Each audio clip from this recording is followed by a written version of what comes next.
तुम्ही देवाचे अनेक चमत्कार ऐकले असतील, पण ग्रॅव्हिटी आणि विज्ञानाचे सगळे नियम पायाखाली तुडवून हजारो मेंढरांना पाण्याच्या वरून चालवण्याचा अघटित चमत्कार कोणी केलाय हे ऐकून तुमचा विश्वास बसणार नाही, पण हे त्रिवार सत्य आहे. सरटीच्या नीरा नदीकाठी त्या दिवशी नेमकं काय घडलं होतं, ज्याची साक्ष आजही तिथला कडा अन कडा देतोय. ही सत्यकथा. प्रसंग होता पंढरीच्या वारीचा. बाळूमामा आपल्या मेंढरांच्या लवाजम्यासह निघाले होते, पण आडवी आली ती नीरा नदी. त्या दिवशी पाण्याला मरणकळा आली होती. नदीचं पात्र दुथडी भरून फेसाळत वाहत होतं.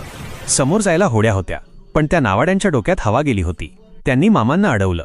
ते मस्तावलेले नावाडी म्हणाले, मामा, पैसे असतील तरच होडीत यायचं, नाहीतर माघारी फिरायचं. एका संताचा हा अपमान? हे तर त्या निसर्गाला दिलेलं आव्हान होतं. मामा शांत होते, पण त्यांचे डोळे आग ओकत होते.